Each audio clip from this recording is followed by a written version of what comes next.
වෙහෙස මහන්සි වෙලා දුක් විඳලා උපයන ධනෙන් කොටහක් වියපැහැදම් කරලා තුනුරුවන් උදෙසා ගරුතර සංඝ රත්නයට දානය පූජා කරනවා. ඒ මොකද ස්වාමින් වහන්සේලා මිල මුදල් හම්බ කරන්න ගොවිතැන් කටයුතු වල දෙන්නේ නැහැ. මිදායකීන්ගේ දාන වේලින් ජීවත් වෙන්නේ. ඒ නිසා දානය පිළිගන්නලා ඉවර වුණාම දානය භුක්ති විඳලා වළඳලා හමාර වුණාම කරන දේශනාවට තමයි කියන්නේ භුක්තානුමෝදනා දේශනාව. ඉතින් මේ පින්වතුන්ලා දුක් මහන්සියෙන් හම්බ කරපු ධනෙන් අපිට දීපු දාණයෙන් අපිට බල පහක් ලැබෙනවා. ආයු වර්ණ බල සැප ප්‍රඥා කියලා. ඒ වගේම දන් දීපු අයට අපි ප්‍රාර්ථනා කළත් නොකළත් ඒ ආනිසංස ලැබෙනවා. ඉතින් මේ අයට බණ පොත් කියවන්න ඒ කටයුතු වල යෙදෙන්න ඒ තරම් අවකාශයක් නැහැ. මොකද ගිහි ගෙදර කාර්ය බහුලයි. විවේකයක් ඇත්තෙම නැහැ. කීමනක් තියෙනවා ගිහි ගෙය ගිනි ගෙයක් කියලා. අපට වෙන වැඩක් නැහැ. අපට තියෙන්නේ පූර්ණ කාලීනව ධර්මයේ පිළිබඳව සොයන්ට විමසන්න, පරීක්ෂණය කරන්න, ගවේෂණය කරන්න, පොතපත කියවන්න, භාවනා කරන්න ඒ කටයුතු වල අපි යෙදিলা ඉන්නවා. ඒ නිසා අපි පූර්ණ කාලීනව කටයුතු කිරීමෙන් අවබෝධ කරගත්ත දැනුමෙන් අපට දානය දීපු පින්වතුන්ලාට ප්‍රතිඋපකාරයක් හැටියට ධර්ම දේශනාවක් කරලා ඒ යුතුයකම අපි ඉෂ්ට කරනවා. මේ පින්කම සිද්ධ කරන්නේ වයස අවුරුදු 74ක් වෙනතුරු ජීවත් වෙලා දැන් 3 මාසයකට කලින් අභාව ප්‍රාප්ත වුණු හෙක්ට ගුණවර්ධන මහත්මයා සිහිපත් කරලා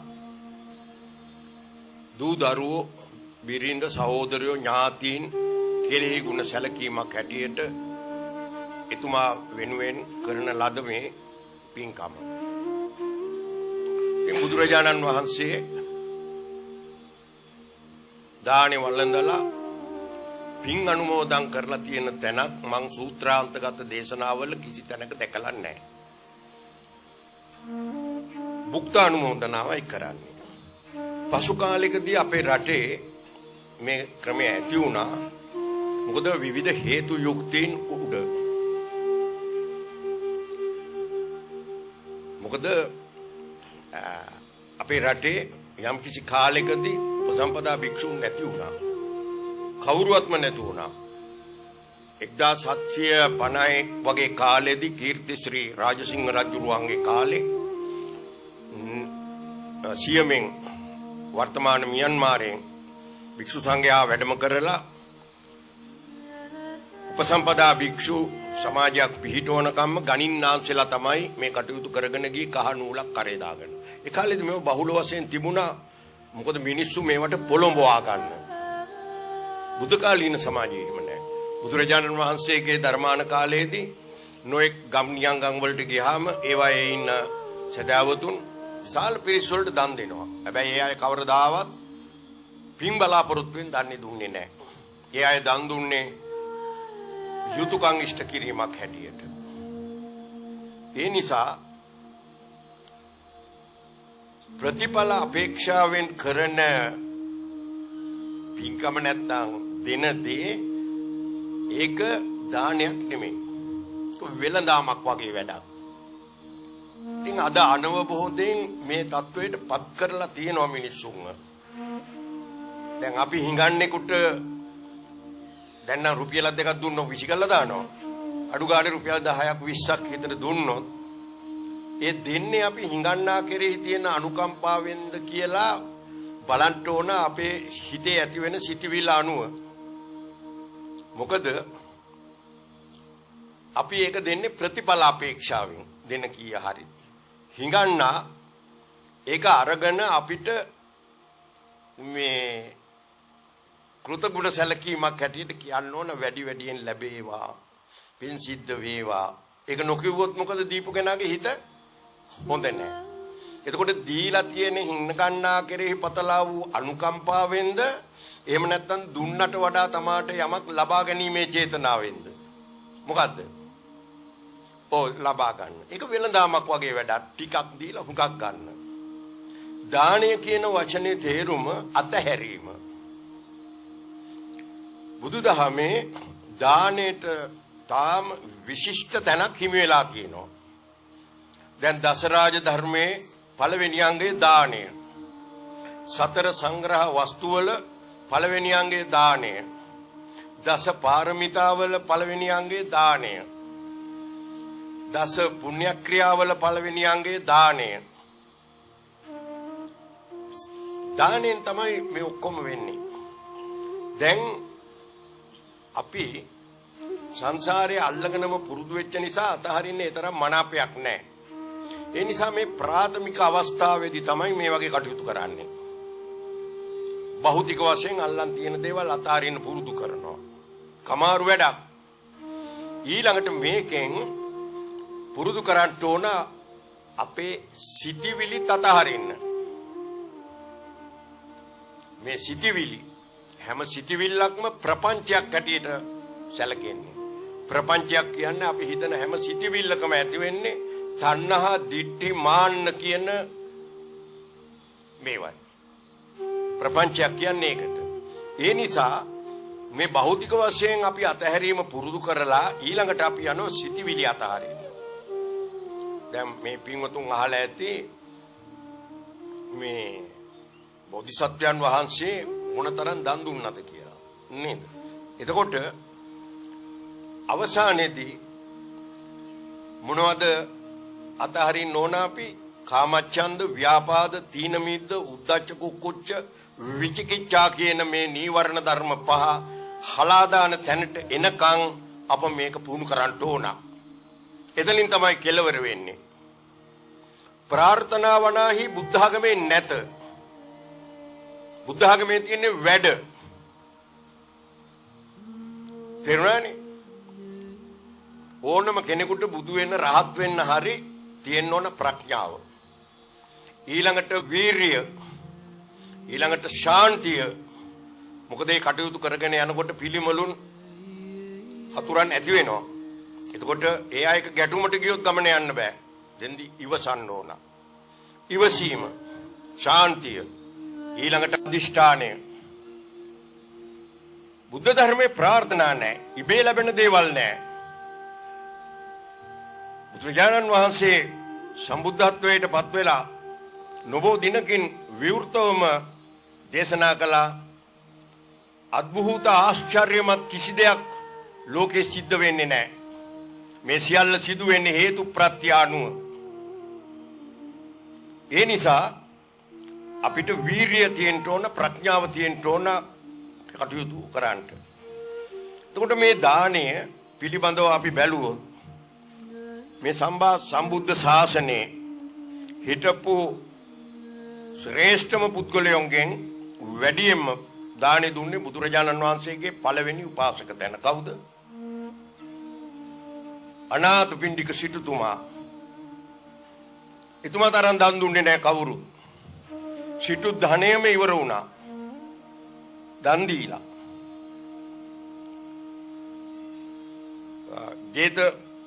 උයන ජේත කුමාරයාගෙන් ගත්තේ බිම කහවණු 54 කෝටියක් අතුරලා දෙවුරම් වෙහෙර හැදුවා. කහවණු 30 කෝටියක් වේදම් කළා. කහවණු 84 කෝටියක් වේදම් කළා. ධනෙ වේදම් කළා ඔක්කොම දානෙ දුන්නා. ඔය උද්ද තත්වයට පත් වෙලා මරණ මංචකයට වැටුණාම අවසානයේ ආපු වේදනාවල් දරා ගන්න බැරුව කෑ ගැහුවා. ඵලයල්ලා මගේ ඔළුව වරපටවල් වලින් බැඳලා තද කරනවා වගේ හිර කරනවා වගේ වේදනයි. ගෙයින් බවත් ගෞතමයන් වහන්සේට කියාපල්ලා වැඩම කරන්න මට මොකක් හරි සහනයක් ලබා දෙන්න කියලා. ඉතින් සිටු ගෙදරින් ඇරියා බුදුරජාණන් වහන්සේලා. බුදුරජාණන් වහන්සේ තරම් ගණන් ගත්තේ නැහැ. මේ තමන්ගේ පළවෙනි උපාසකයාව. බුදුරජාණන් වහන්සේ ආනන්ද හාමුදුරුවන්ට කතා කරලා වැදගත්නවා ආනන්ද සෑරියුත් එක්ක ගිහිල්ලා සුදත්තව බලලා එන්න කිව්වා. දෙන්නම ගියා. ගිහිල්ලා ධර්මයේ දේශනා කරනකොට ඇඬුවා. මල්ලෝතුරා බුදුරජාණන් වහන්සේ සමග 80 මහා ශ්‍රාවකයන් සමග මේ තරම් සමීපව කටයුතු කළා. කවරදාවත් මට මෙහෙම ධර්මයක් අහන්න ලැබුණේ නැහැ කියලා අඬා වැටුණා. මොකද බුදුරජාණන් වහන්සේ බෑ දකින්න ගියාම බුදුරජාණන් වහන්සේ ධර්මයක් ගැන පදාරන්න ලෑස්ති වෙනකොටම කියනවා භාග්‍යවතුන් වහන්සේ අපි ගිහියෝ අපිට කාර්ය බහුලයි මම වෙන වෙලාවක එන්නම් කියලා ආවා. ප්‍රඥාව ලබා ගත්තේ නැහැ. කරුණාව තිබුණා. ඒ හින්දා කරුණාව හා ප්‍රඥාව නැමැති මහා ස්තම්භ දෙක මත තමයි බුද්ධ මන්දිරය කොට නගලා තියෙන්නේ. මේ දෙක අතරේ අඛණ්ඩ සම්බන්ධතාවයක් තියෙනවා. කොපමණ දන් දුන්නත් දුකෙන් මිදෙන්න බෑ ප්‍රඥාව නැත්තම්. ඒ නිසා අනාථපිණ්ඩික සිටුතුමාට අරමුණ ඉෂ්ට කරගන්න බැරි වුණා. ඉතින් අපි කවුරුත් තේරුම් ගන්න ඕන. දැන් මෙතන දානය දෙන එකේ නිමිත්ත මොකක්ද අද? මේ අභාව ප්‍රාප්ත හෙක්ටර් ගුණවර්ධන මහත්තයාට පින් අනුමෝදන් කරන්න. එහෙමනේ. බෞද්ධ කර්ම දර්ශනය අනුව ලෝකේ තියෙනවා කර්මය පිළිබඳ විවිධ මතිමතාන්තර. බුද්ධ කාලීන සමාජයටත් කලින් ඉඳලා තිබුණා විවිධ ආගමික කණ්ඩායම් හිටියා. තිබුණා කර්මවාද, උපනිෂද් කර්මය, සාංඛ්‍යාගත කර්මය, ඥාන මීමාංසාගත කර්මය, සාංඛ්‍යාගත කර්මය, භගවත් ගීතාගත කර්මය, ජෛන කර්මවාදය මේවා තිබුණා. ඔක්කොම ආත්මවාදයේ ඉඳගෙන කතා කරේ. ඊළඟට බුදුරජාණන් වහන්සේ කර්මය ගැන දේශනා කළා. මේ චින්තන ලෝකයේ සිදුවුණු මහා චින්තන විප්ලවය ඇති උනේ ලෞතර බුදුහාමුදුරුවෝ නිබ්බේධික පරියාය සූත්‍රයෙන් චේතනාහම් භික්ඛවේ කම්මං වදාමි කියන සූත්‍ර පාඨය අනුව. ඒ නිසා කෙනෙක් කරන කර්ම තව කෙනෙකුට පවරන්න බෑ. දූ දරුවන්ට, බිරිඳට, යාළුවන්ට පින් කළා හෝ පව් කළා හෝ තව කෙනෙකුට බාර දෙන්න බෑ. මේ කරන්නේ චාරිත්‍ර. මේවා යම් කිසි දෙයක් රටට වෙනවා. භික්ෂු සංඝයාට සේවයක් වෙනවා. ඊළඟට කෙලෙහි ගුණ සැලකීම දරුවෝ ඉගෙන ගන්නවා. අපට උදව් කරපු අය මිය පරලෝ ගියාම අමතක කරලා දාන්නේ නැහැ. සිහිපත් කරනවා. විශාල මේ ගුණ සමුදායක් මේවයින් සිද්ධ වෙනවා. දානය දෙන එකෙන්. ඉතින් ඒ නිසා අපි බුදුරජාණන් වහන්සේ වදාළේ කරන සියලු දේ අවබෝධයෙන් යුතුව කරන්න. ඒ නිසා මම මේ අවධාරණයම වදාරනවා ලෞතර බුදුහාමුදුරුවෝ පහළ වුණේ අපිව සංසාරේ දක්වන්න නෙමෙයි. අපව දුකින් මුදවන්න, සසර ගමනෙන් ඉවර කරන්න, නවත්තන්න. ඒ නිසා අපි වීරිය කරන්න ඕන මේ භවයේදීවත් අඩුතරමෙන් හතර පායෙන්වත් බේරෙන්න. කාරණා තුනයි සම්පූර්ණ කරගන්න ඕන. සක්කාය දිට්ඨිය යටපත් කරගන්න ඕන. සක්කාය දිට්ඨිය මම මගේ කියන සංකල්පය යටපත් කරගන්න ඕන. නිරුද්ධ වෙන්නේ රහත් වුණාම. අනාගාමී තත්වයටපත් වෙනකම් මමින්කාරය තියෙනවා. සක්කාය දිට්ඨිය යටපත් කරගන්න ඕන. විචිකිච්ඡාව බුද්ධ ආදී අටදන් පිළිබඳ සැකය යටපත් කරගන්න ඕන. ඊළඟට සීලබ්බත පරාමාස භවයෙන් භවයට යන්න තියෙන කැමැත්ත නැති කරගන්න ඕන. භවනා කරන්න ඕනේ. බණ අහලම පුළුවන්. හතර පායෙන් බිදෙන්න. ඒවටයි උනන්දු වෙන්න ඕන. දානෙ දෙන්න ඕන. දානෙන් තොරව විමුක්තියක් ලබන්න බෑ. ඇයි? දානය කියන්නේ අතහැරීම. මම වෙන පහින්ම කිව්වේ සියලු සිතුවිලි සිතෙන් අස්වෙච්ච දාටයි අපිට විමුක්තිය ලැබෙන්නේ. දැන් අපි දැන් බලන්න හරි සංවේගජනකයි මේ බෞද්ධ සමාජයේ කටයුතු කරන හැටි. මරණ ගෙවල් වලට ගියාම ගම පුරා ඒ ස්ථානේ වටේට ගහලා බැනර් මොකද්ද ගහන්නේ ලොකු අකුරෙන් නිවන් සැප ලැබේවා නේද ඕන හොරෙක් ඕන චණ්ඩියෙක් ඕන කපටියෙක් ඕන හරක් හොරෙක් ඕන කසිප්පුවෙක් ඕන සල්ලාලෙක් මලහම සද්ගුණවත් අහවල් මෙතිතුමාණන්ට නිවන් සැප ලැබේවා මොනතරම් බුද්ධිහීන මිනිස්සුද මේවා කරන්නේ ප්‍රාර්ථනාවෙන් කොහොමද නිවන් දකින්නේ ප්‍රාර්ථනා කරාම ප්‍රාර්ථනා කරන දේ පිළිබඳව ඇති වෙන්නේ විශාල තණ්හාවක් නිවන ප්‍රාර්ථනා කරනකොට මේ පුද්ගලයාව නිවනෙන් ගව් ගානක් පිටට විසි වෙනවා නිවන පිළිබඳ තියෙන කැමැත්ත ආසාව අතහැරලා ලෞතර බුදුරජාණන් වහන්සේ ලොවට ප්‍රකට කළ අංග 8කින් සමන්විත වූ මේ ආර්ය මාර්ගයේ ගමන් කරනකොට ඒ පුද්ගලයාට නොදැනුවත්වම නිවන ලැබෙයි. නිවන ප්‍රාර්ථනා කරන තාක් කල් එයාට නිවන ලබා ගන්න බෑ.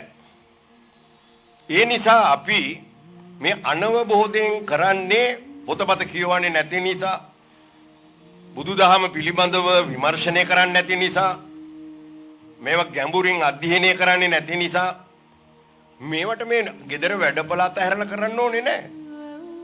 දැන් මාධ්‍යයේ මොනතරම් ධර්මදේශනා පවත්වනවද? පන්සල් වල කොච්චර බණ කියනවද? ඒවා ගිහින් අහලා පිළිපදින්න පිළිගන්න යන්න එපා. ඒක තහනම්. දැන් බුදුරජාණන් වහන්සේ කාලාමෝරේට අවතාරණයෙන් වදාලා. මොකද කේසපුත්තේ කියන ගමේ කාලාමෝරු හිටියේ. කාලාම කියන වාසකම් තියෙන මිනිස්සු. එතකොට මේ ගමට මේ නියං ගමට බුදුරජාණන් වහන්සේ වැඩම කරපු අවස්ථාවකදී කාලාමෝරු වට කරගෙන බුදුරජාණන් වහන්සේගෙන් අහනවා භාග්‍යවතුන් වහන්සේ මේ ගමට එන තීර්ථකයෝ පරිබ්‍රාජකයෝ අචේලකයෝ ජටිලයෝ නිගණ්ඨයෝ ඒ අය කියනවා අපි කියන දේම හරි අනික් ඒවා වැරදි. අපි මොනවත් දන්නේ නැහැ. ඒ නිසා අපි ඇත්ත මොකද්ද බොරුව මොකද්ද කියලා කොහොමද දැනගන්නේ? මේ ලෝකේ සියලු ආගම් වලින් බුදු සමය වෙනස් වෙන්නේ ඔතෙන්දී. දැන් බුදුරජාණන් වහන්සේ අවදාරණයෙන් වදාරනවා කාලාමයිනි බුදුන් වූ මම කියන නිසා මට කරන පුද්ගලික ගෞරවයක් ඇටියට සලකලා මේවා පිළිගන්න එපා. ගුරුවරයා මහණෙක් වූ පණමනින් අසා පිළිගන්න එපා. ගුරුවරයා කියූ පමණින් පිළිගන්න එපා. මහා පිටක සම්පදානේ එන පොතේ එන නිසා පිළිගන්න එපා. මා කලින් මෙසේ අසා දැනගෙන තියෙනවා කියලා පිළිගන්න එපා. න්‍යායට අනුකූල නිසා පිළිගන්න එපා. තර්කයට ගැළපෙන නිසා පිළිගන්න එපා. දාකාරයකට කිව්ව පිළිගන්න එපා. ඇයි? විමසලා බලන්න. මේක Tamanට කුසල් පිණිස පවතිනවද අකුසල් පිණිස පවතිනවද? මේක අනුන්ට යහපත වේද අයහපත වේද උභය පාර්ශවයටම මේකෙන් යහපතක් වේද කියලා විමසලා බලලා සත්‍යයි කියලා Tamanටම වැටහෙනව නම් පමණක් පිළිගන්න කිව්වා. ඔක කීම Tamanට බාර දුන්නා. ඒ නිසා අපි බණ අහනකොට සිහි බුද්ධියෙන් අහන්න ඕන. එහෙම නැහැ. එහෙම පුරුදු කොල්ලක් නැහැ අපේ රටේ. බයි රාත්‍රියත් ඒකයි කිව්වේ. මේ සුද්ධෝ බටහිර රටවල් වල ඒ අයගේ රටේ සංවර්ධනයේට සමාජයේ සාරධර්ම වලට දියුණු කරන්න අරගෙන තියෙන අපේ විනය පිටකේ. දැන් බටහිර රටවල් වලට ගියාම හොඳට පේනවා. ඒගොල්ලන්ගේ නාන කාමරේ වොෂ්රූම් එක දැන් කියන බාත්රූම් එක මොකක් හරි හදලා තියෙන්නේ අපේ විනය පිටකේ චූලවග්ගපාළියේ වැසිකිලි වත කියන පාඩම අරගෙන සුද්ධායක නවීකරණය කළා හොඳට හරි ගස්සලා තියෙනවා. අද ජේතවනාරාමේ ගැනීම කරනකොට බුදුරජාණන් වහන්සේගේ කාලෙත් තිබිලා තියෙනවා ඩ්‍රේනේජ් ක්‍රම. ඒවා දැන් මතුවෙනවා. දියුණු කාලයක් තිබිලා තියෙන්නේ. ඒවා සුද්ධ ඉගෙනගෙන තියෙන්නේ අපෙන්. දැන් මේ සංඝයා වහන්සේලා දම්පිලේ වාඩි වුණා. වාඩි වෙලා ලෙන්ස්වක් කියලා ගන්න ඔඩොක්කුවට නේ. ඔව්. දැන් කිවල් වලත් කරනවද ඒක? නෑ. තහනන්ද? නෑ. ඔය වංගෙඩිය උඩ හරි බංකුවේ හරි පඩියක් උඩ හරි අගුවකාරී ඉඳගෙන උඩ බලාගෙන මෙලෝ 100ක් නැතුව නේද? කනවා. 100 නෙමෙයිනේ කන්නේ. එතකොට අපි අර සුද්දන්ගේ ලොකු හෝටලයකට ගියාම ඩයිනින් ටේබල් එක උඩ කෑම මේසෙ මොකද්ද තියෙන්නේ? මේම උස්සට තියලා තියෙනවා. ඒකට කියනවා නැප්කින් එක කියලා. සුද්දා ඒක ඔඩොක්කුවට එලා ගන්නවා. එලාගෙන තමයි අනිත් ඒවා බෙදාගන්නේ. අනුභව කරන්න පටන් ගන්නෙ. අපේ මිනිස්සු හිතනවා ඒක සුද්දා තමයි පුරුදු කළේ. නෑ. ක්‍රිස්තු පූර්ව 6 වෙනි සියවසේදී බෞද්ධ පන්සලකින් ලෝකයාට ඒක ඉගැන්නුවේ. අපි දන්නේ නෑ. දැන් අද මෙරටේ පාර්ලිමේන්තුවේ බ්‍රිතාන්‍ය අධිරාජ්‍යයට යටත් වෙලා තිබිච්ච සියලු පාර්ලිමේන්තු වලත් නීති සම්පාදනය කරන්නපු මාකිස් ඔෆ් ෆෙඩ්ලන් කියන සාමිවරයා වදා කියනවා පාර්ලිමේන්තුවට පනතක් ගේනකොට කෙටුම් පතක් හැටියට බිල් එකක් හැටියට ගෙනල්ලා තුන්වරක් ඡන්දෙට දාලා සභා සම්මත කරලා ඒක පනතක් කරන්න ඒ නීතිය මම ඉගෙන ගත්තේ බෞද්ධයාගේ විනය පිටකයෙන් කියලා. මේ සුද්ධ කියන්නේ අපේ මිනිස්සු දන්නේ නැහැ. ධර්මය හා විනය දන්නේ සුද්ධෝ. දැන් උන් පල්ලි යන්නේ නැහැ. පල්ලි වෙන්දේසිය විකුණනවා. කවුරුවත් විද්‍යාඥයෝ දැන් වියතුන් පිළිගන්නේ දෙයයන්ාංශේ මවාපු ලෝකයක් මේක දෙයයන්ාංශික කැමැත්තට මේක වෙන්නේ කියන එක වියතුන් පිළිගන්නේ නැහැ. ඒ හින්දා අද බටහිර රටවල් වල වියතුන් හොයනවා බුදුරජාණන් වහන්සේ අනුදැන වදාළ මේ ප්‍රතීත්‍ය සමුත්පාදය කියන විචාරණ ක්‍රම ඉගෙන ගන්න. එයාට මේව උගන්වන්න සංඝයා වහන්සේලා නැහැ. ඒ හින්දා ලෝකේ බොහෝ ඉක්මනින් මොන නමකින් හරි මේ හේතුඵල ධම අනුව මේ ලෝකේ අර ආදර්ශී ක්ලාක් තුමා කියපු විදිහට එක ආගමක් ලෝකෙට බිහි වෙනවා. මේ ෆන්ඩමෙන්ටල් රිලිජන් කියලා එක සමහර විට බෞද්ධ දර්ශනය අනුව වෙන්න පුළුවන්. ඉතින් ඒ හින්දා මේ දානයක් දුන්නාම මේ දානය ආනිසංසෙන් දිව්‍ය ලෝක යන්න නිවන් දකින්න හදනවා නම් ඒක දානයක් නෙමෙයි. දානයක් දුන්නාම ඒකේ විපාක දුයිපු කෙනාටත් ලැබෙනවා. අනුභව කරන කෙනාටත් ලැබෙනවා. ප්‍රාර්ථනාවෙන් ලැබෙන්නේ දීපු එක ගැන ප්‍රාර්ථනා කරන්නේ දිවි ලෝකයන් ඊළඟට හොඳ ඇමති පවුලක සිටු පවුලක ඉපදෙන්න තෘෂ්ණාවක් ඇති වෙනවා. දීපු දාණයෙන් වැඩක් නැහැ. ඒවා හොඳට තේරුම් අරන් දානෙ දෙන්න. පින කියන්නේ ප්‍රීතියට. යනකොට ගෙනියන්න ඒක ලබ හදාගන්නේ මෙහෙමයි. දැන් එනවා මෙතෙන්ට යාචකයෙක්. කිංකට මිනිහෙක් ඇවිල්ලා කන්නලා දවස් 3-4කින් කෑවේ නෑ මුකුත්. මේ බඩගිනි මොනවා හරි තියෙනවනම් ඉතින් ගෙදර Tamanට කන්න තියෙන බත් පිඟාන දෙනවා. මම මොනවා හරි හොයාගෙන කනවා කියලා. දැන් හිඟන්න කාලා වතුර එක බිව්වාම හිඟන්නට ලොකු විශාල සතුටක් ඇති වෙනවා. ඒක දැක්කහම දීපු කෙනාට ඊට වැඩි සතුටක් වෙනවා නේද? ඒකටයි ප්‍රීතිය කියන්නේ. එවැනි දේවල් නිතර කරන කෙනාට පරිත්‍යාග කරන කෙනාට ඒ වගේ දාන දෙන කෙනාට මරණ මංචකයේදීත් සතුට ඇති වෙන්නේ. වෛර කරන, ක්‍රෝධ කරන, ප්‍රාණඝාත කරන කෙනාට මරණ මංචකයේදී ඉන්නේ වගේ සිතුවිල්ල. ඒ හින්දා මේ දානෙ දෙනකොට මේ තීරුමක් ඇතුව කරන්න ඕන මේවා.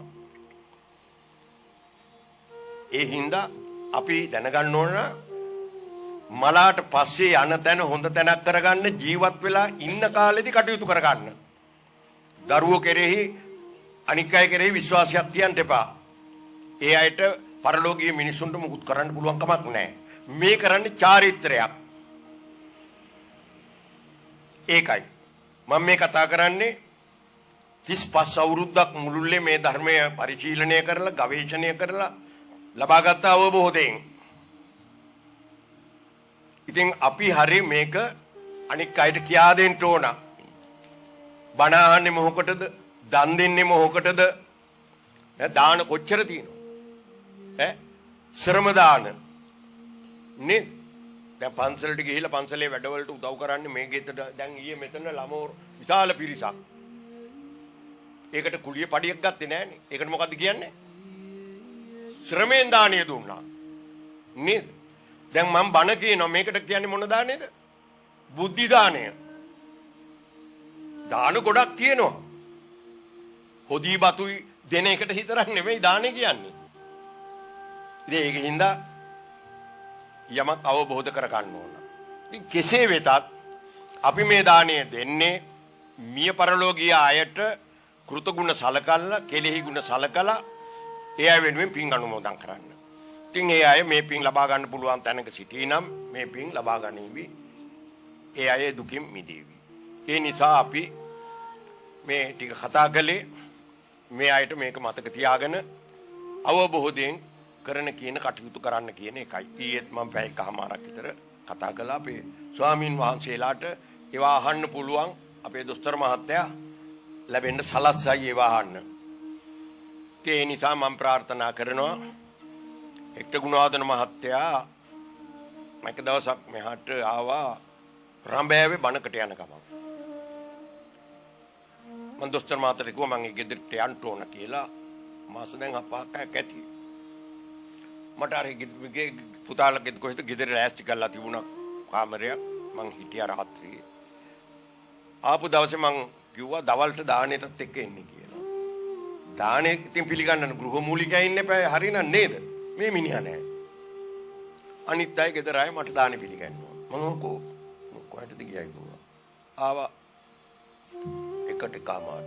මම මේ තම කිලෝමීටර් 250ක් විතර ඉඳලා තම්තලා ගෙදරට දානෙ වළඳන්න ආවා. තම්සේ කොහෙද ගියේ?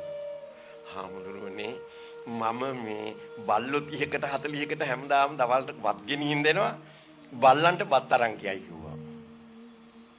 මට කටින් හරි ඉල්ලලා වැළඳුවේ හැකි බල්ලන්ට කතා කරන්න පුළුවන්ද? නේද? මොනතරම් කරුණාවන්ත සත්පුරුෂයෙක්ද? ගොළු සත්තුන්ට කන්න දෙන එක බොන්න දෙන එක. ඒ වගේ කරුණාව, මෛත්‍රිය, දයාව, අනුකම්පාව තිබිච්ච පුද්ගලයෙක් කවරදාවත් යාපෙන් පින් බලාපොරොත්තු වෙන්නම් කොහෙවත් නැතුව ඇති. මෙලෝ ජීවත් වෙච්ච විදිහට. නමුත් අපිට ෂුවර් කරන්න බෑ යා කොහෙද ඉන්නේ කියලා. නේද? ඒ නිසා අපි යුතුයකමක් හැටියට මේ කටයුත්ත කරනවා. ඉතින් පින්මදිකම නිසා අපේ හෙට ගුණාදන මහත්තයා දුකටපත් වෙලා යම් කිසි තැනක ඉඳගෙන ජීවත් වෙලා ඉන්න ඥාතීන්ගෙන් පින් බලාපොරොත්තු වෙනවනම් මේ පින් ලබාගෙන ඒ දුකින් මිදී දිව්‍ය ලෝක සම්පත් ආදිය ලබා ගැනීමට එතුමාට හේතු වාසනාව ලැබේවා කියලා අපි ප්‍රාර්ථනා කරනවා. ඒ වගේම මේ දානය පිරිනමල පරිස්කාර පූජා කරලා අපිට බොහෝ සත්කාර කරපු සියලු දෙනාටම සියලුම උදව් වෙච්ච සියලු දෙනාටම ඊතා ඉක්මනින් මේ සංසාර ගමනේ ඉවර කරන්න ශක්තිය ධෛර්යය ලැබේවා. ඒ ප්‍රඥාව ලබා ගන්න කියලා අවසාන වශයෙන් මම ප්‍රාර්ථනා කරනවා. යතාවාරි වහා පුරා පරිපූර්ණති සාගරං ඒව මේව ඊතෝ දින්න